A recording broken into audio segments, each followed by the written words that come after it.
number of interactions over the weekend, or have you heard threats about what might happen on Election Day? Really, the hostility and so forth has been at a very minimum. In keeping with elections, especially presidential elections, there's been a few verbal, more than anything, altercations between campaigners or individuals who have inappropriately approached voters in the buffer zone or as they approach to vote. But all in all, it's been very calm. We are monitoring because we know from our counterparts in other states that there have been some artificial intelligence videos that have been put out. There's been some attempts for denial of service attacks on other state websites. And so not only are we monitoring for physical security, but we're also monitoring for cybersecurity as well. Has the state board or county boards taken any extra measures for security for this election?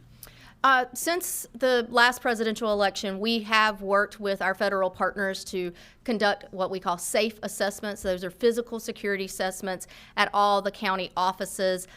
These then have a tailored approach to what works for their setup. So there are some offices that have installed panic buttons. Others needed to reconfigure their entry space to create a protective barrier between the workers and the public area. So it just depends, but yes, we have taken protective measures. We've also been working closely with law enforcement. Law enforcement cannot be stationed at polling places in North Carolina, but they can be on hand. We've done training with them. They've done training for us to make sure that we know, when they're called in, what are election laws, what are, other laws that they have to consider when they're helping to keep the peace or deal with the disruption. Yes. Good morning, Michael Perchik, ABC 11. A couple of questions with the timing of the votes being counted. Can you walk us through what that process looks like, when the votes can start being counted, when you anticipate those first votes to be uploaded to the Board of Elections website with those unofficial results? Certainly. So when the polls close at 7:30 p.m., we will be able to release absentee by mail ballot returns. Those will have been tabulated by the County Board of Elections on Election Day and then ready for upload when the polls close.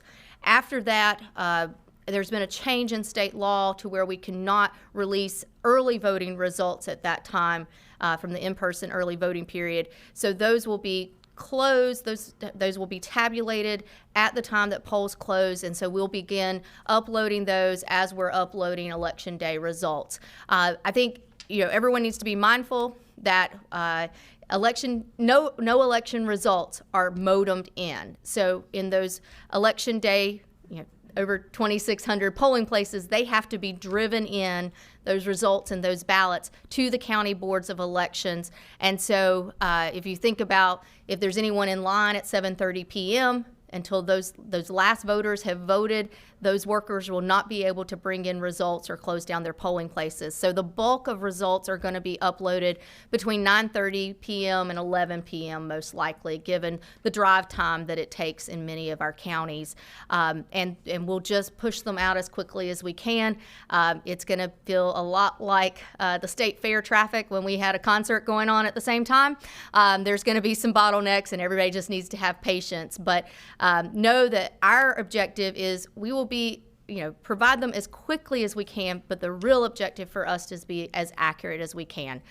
Most likely, if all goes as planned, we will have the last of the results up sometime in the midnight hour tomorrow night to Wednesday morning.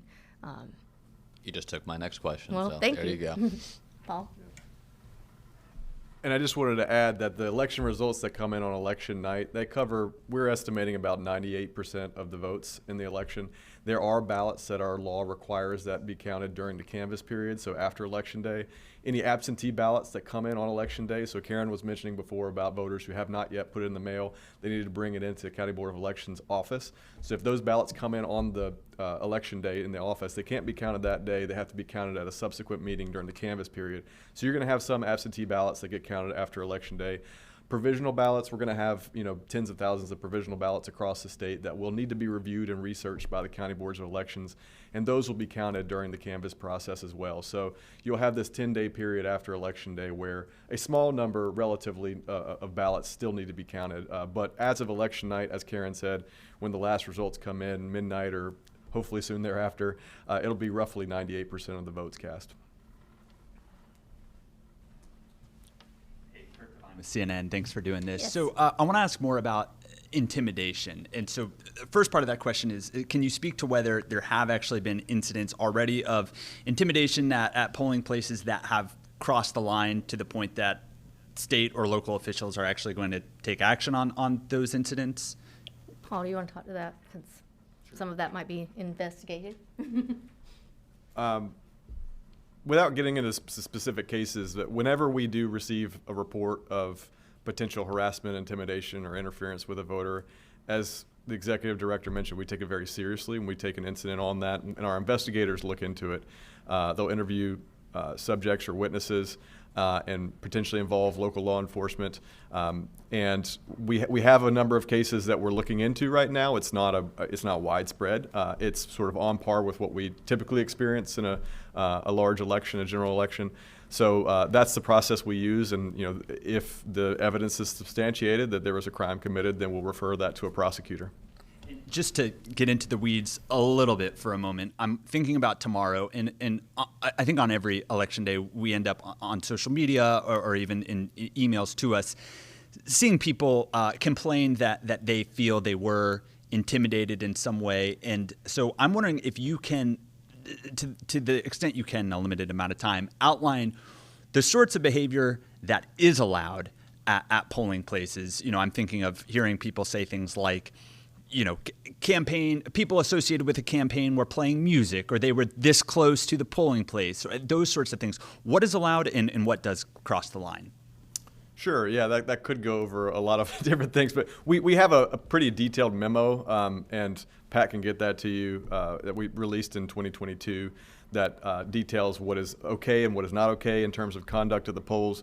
But just to briefly describe, voters should be able to enter the voting place, especially once they get to that 50-foot buffer zone, free of any interference. So once you get to that buffer zone, no one should be approaching the voters at all. Even outside of that buffer zone, though, when a voter parks their car in the parking lot and is approaching the voting site, we want to make sure that no one is interfering with their ability to get into the voting site. Now, that doesn't mean that a campaigner who wants to advocate for their candidate can't approach the voter and say, hey, will you support my candidate? That's First Amendment activity, that's expressive activity, that's protected.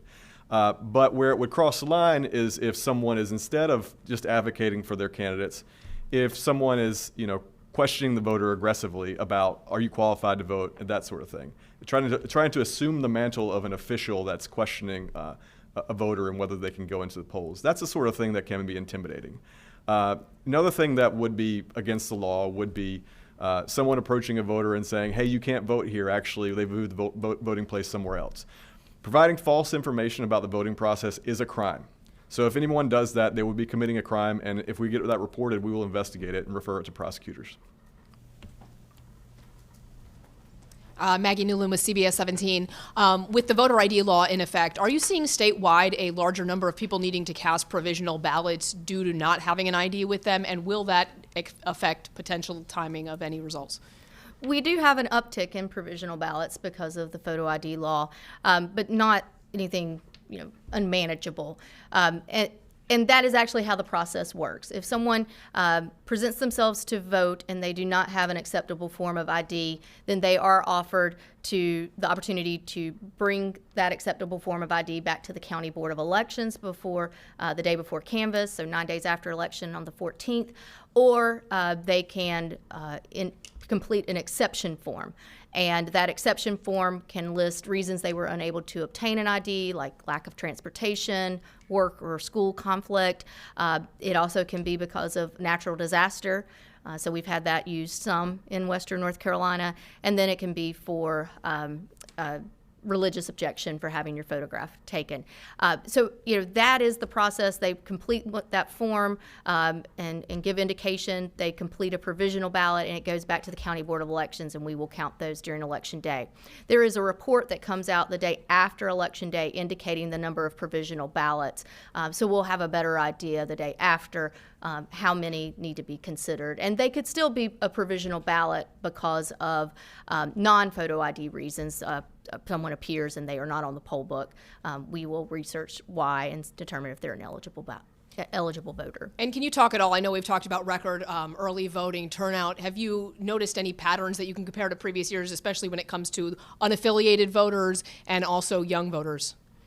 I don't have the data in front of me. As I recall, the Democrat and Republican Party and unaffiliateds were very high in their turnout. And of course, there are more unaffiliated voters in North Carolina than either of the two political parties. So it's not surprising that they would be sort of neck and neck in terms of turnout. We did in the latter part see an uptick in younger voters turning out. So, it'll be interesting to see who turns out to vote tomorrow, given, where we are. But I think, one of the things I would stress is that this election's not decided. Just because 57% of North Carolinians have already participated, we saw 75% turnout in 2020. So there are still a lot of voters who can come out, vote, and know that your voice will be heard and that your vote will be counted. Yes. Hi, thank you so much for taking our questions. I'm David Lamb with NTD News. So in terms of poll workers and training and hiring, how has this year been in terms of improvements over last year's with poll workers? We, in terms of, we've had no issues recruiting poll workers. It's been pretty remarkable. It takes about 25,000 individuals to make voting happen at these polling places. And we were even concerned in Western North Carolina that we would see some difficulty. And so part of the resolution and legislation gave flexibility to those counties to allow for people outside the county.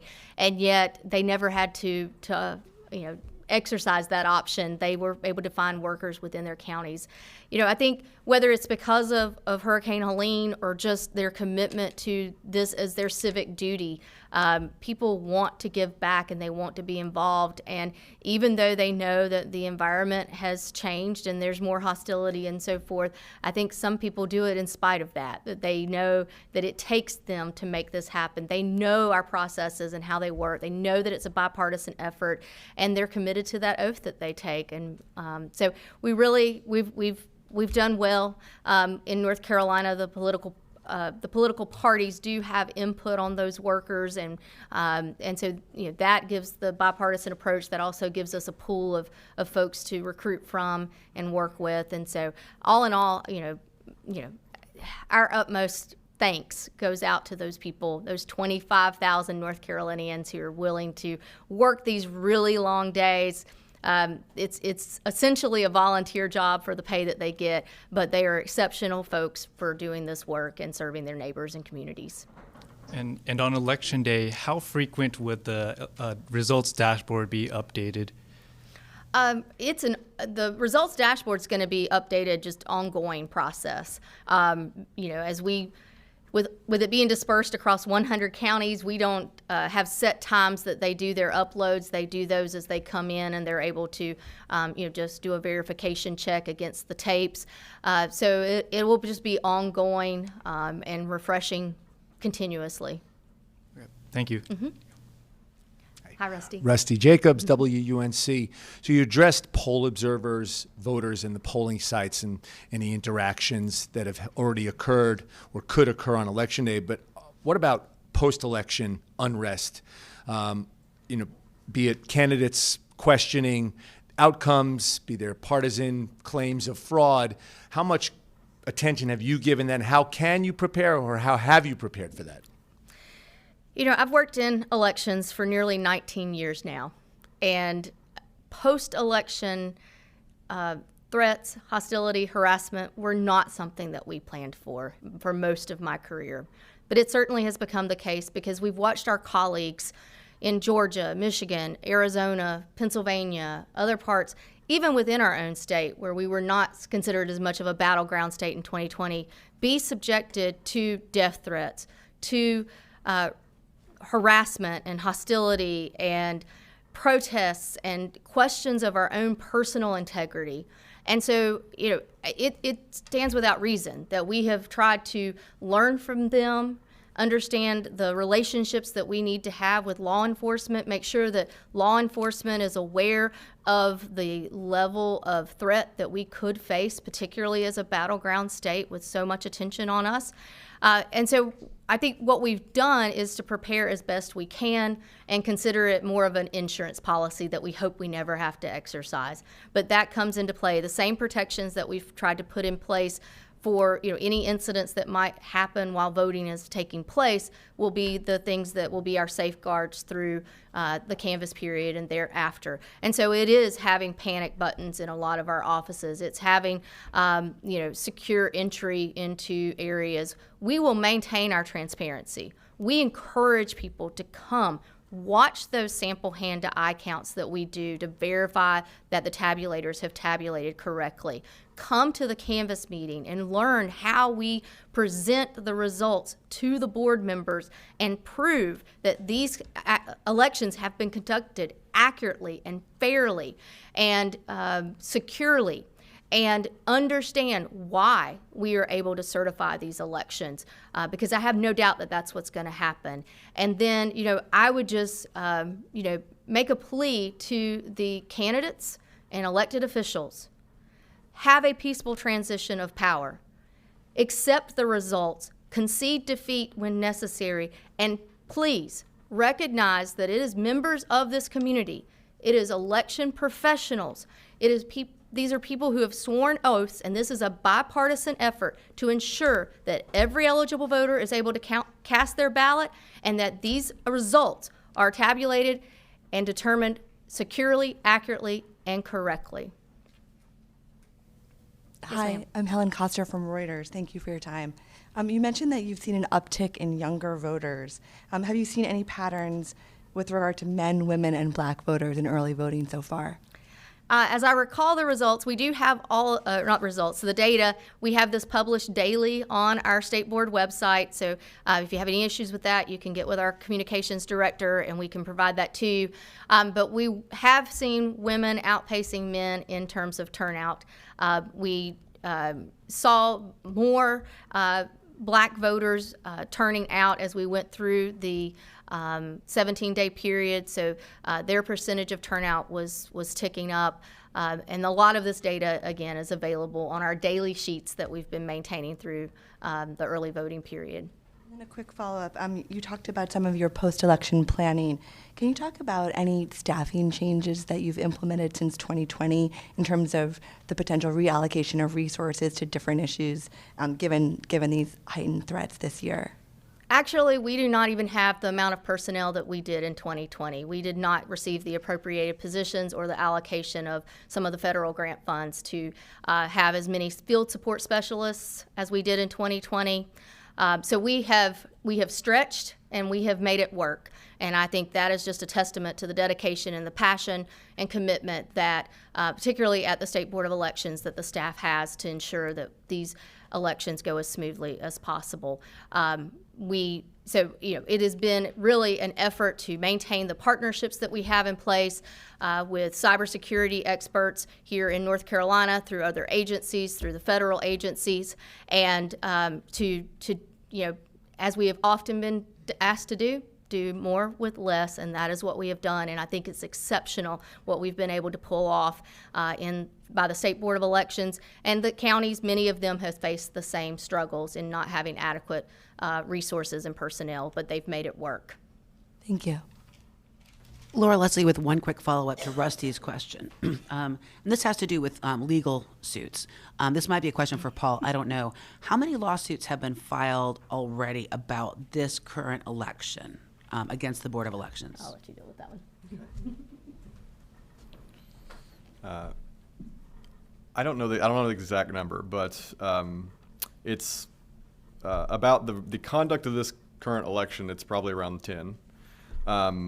And most of those are in different phases of litigation. Nothing, we have one case that has been briefed about overseas voters that are U.S. citizens that is being briefed right now to the state Supreme Court. That's the only case that I'm aware of that, could conceivably have a decision before or on election day.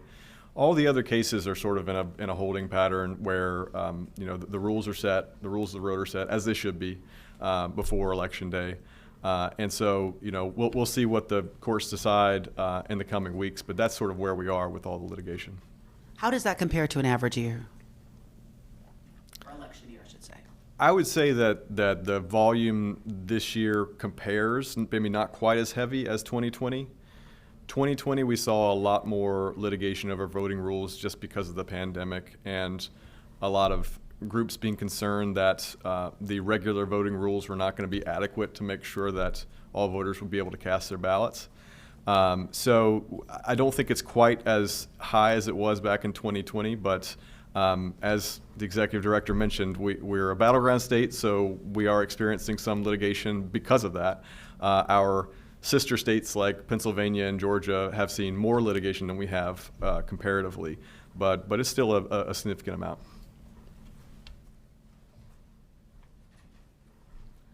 Looks like we can go to the phones or online for questions.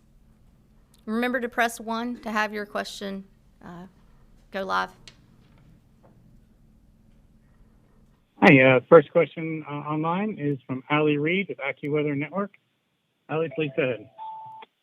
Hi there. I hope you guys are doing well. Thanks for doing this press conference. Quick question for you guys in regards to, again, Hurricane Helene and the impacts that has had on this election. Can you guys just explain further what you guys had done following the hurricane to make sure and ensure that everyone that was going to vote in this election was able to? So we've taken a series of steps since Hurricane Helene did such devastation to Western North Carolina. Initially, it was just to make sure that we could get our offices back up and running and able to serve the public. That took about a week, as we had 14 that were not online that very first Monday following the devastation. Within that, shortly thereafter, we were working with the Postal Service as well to make sure that mail service was continuing, be that for voter registration mailings or for the absentee ballot requests, since that had already started and we could also receive mail for those purposes. We worked with North Carolina Emergency Management to begin identifying what it would take to be open for early voting on October the 17th, and that included obtaining power to the sites, determining if they would need portable restrooms, things of that nature. We worked with the counties, with other officials, and among the state board staff to help craft a resolution for the state board to adopt that gave flexibility to the 13 hardest hit counties. That resolution became the basis for the legislation that was passed in the Disaster Relief Act that expanded it to 25 disaster area counties, and that was signed into law by the governor. This gave the counties flexibility in terms of relocating or changing the hours necessary for early voting to continue. That also allowed them flexibility with poll workers, with polling places for election day, and things of that nature, and also the ability for multi-partisan assistance teams to assist voters beyond what is designated with care facilities. So that's, those were the other key steps, and then it just became, working the plan until we could ensure that we could have as many sites open as possible. We had early voting sites open in all 100 counties on the day that early voting started. That included 76 of 80 planned sites in those 25 Helene-affected counties.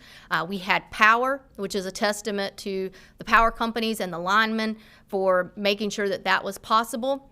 We then, so we had voting going on. We turned our attention to election day, and as things have continued to improve, we have been able to open up the vast majority of polling places. We have been able to address voters in isolated areas And through the efforts of emergency management and DOT and so many others, there is a way into those isolated areas now.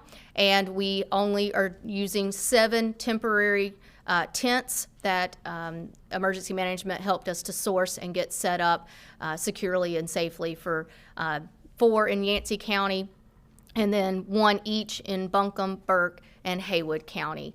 So, and then I think, to know that this has worked well, you look at the turnout and the fact that Western North Carolina is outpacing the rest of the state thus far is just a testament to the dedication and the extraordinary efforts by the election officials, by our partners at the state, local, and federal levels to make sure that even when devastation struck, that did not stop voting. Next question online. Next question goes to Tom Frank with Politico. Tom, go ahead. Yeah, I have a question. You mentioned the 7 tents. How many voting sites in the western and the 25 affected counties have been moved from their previous or planned location? I'll ask you to let our comms department give you that specific data. We've obviously had to make some different kinds of adjustments. In some cases, it's the same site is being used, but the tent has been placed there. In some situations, it's that we actually did have to relocate, but it may just be a facility that's across the street or just down the road. So, in some cases, we haven't necessarily completely shut down the facilities. We've just had to make adjustments. So if you want to know some more specific data, let's let our comms department give you that information. Next question. Next question is from Chris Crome, facing south. Chris, go ahead. Hi, this is Chris Crom. Thank you. A question about mail ballots. The latest data I saw that there were some 200,000 mail-in ballots that had been requested that hadn't been returned yet, so just under half. That'll obviously change today and tomorrow as those ballots come in, and you gave very clear instructions that voters shouldn't mail the ballots at this stage. They need to take them directly to election board offices. And there's definitely been some concerns and talk about mail delays. So just wanted to get your thoughts about that situation, and specifically what advice you would offer to voters who might be worried about whether their ballot will arrive in time by 7:30 tomorrow, and anything that media outlets or others can do to inform voters about their options. Thank you. So we do have a number of more requests that were made than ballots have been returned, but that's not uncommon. There are a lot of folks who will make sure that they have that ballot in case that's the way that they would like to vote, and they just see how their schedule or the weather or whatever might be their motivation determines whether they go and vote in person either during early voting or on election day. So we do anticipate it's not going to be a 1-for-1 on requests to return for absentee ballots. Voters can't, if they choose to vote in person, instead of using that absentee by mail ballot that they've already received, they can discard it and go to their election day polling place. If they have not mailed it back in and they do want to vote absentee by mail, mail is not going to get delivered at this point. It's too short of a window, and certainly the guidance by the Postal Service is to allow for a week, and we do not have a week at this point. So they should deliver that to their County Board of Elections office today during business hours or by 7:30 p.m. The law did change in North Carolina, and this is our largest election where it has been in effect that absentee by mail ballots must be returned to the County Board of Elections in their hands by 7:30 p.m. on election night. So that is 7:30 p.m. tomorrow, Tuesday, November the 5th, in order for it to be counted. There is no longer a grace period or a postmark circumstance in North Carolina any longer. Now, with Hurricane Helene, voters who choose to vote by mail and are registered in one of those 25 affected counties, there is the option for them to take that to a County Board of Elections outside of their home registration. We are logging those, time stamping and date stamping those, and they are being securely returned to the home or issuing county board of elections. And so they are the only voters who get that exception. All other voters who want to return their absentee by mail ballot must do so in person to their county board of elections either today or tomorrow by 7:30 p.m. Absentee ballots, if the voter is not able to return it, absentee ballots can be returned by a near relative or legal guardian, and we will log that information when those ballots are turned in. Next question. That was the last question online. No other questions. Great. Thank you all so much for helping us to get accurate information out to the voters of North Carolina. We look forward to serving folks tomorrow on Election Day. And remember that polls are open from 6:30 a.m. to 7:30 p.m. And if you need to learn where your voting site is or to look up your registration information or see your sample ballot, that is available on ncsbe.gov through the voter search tool. Thank you.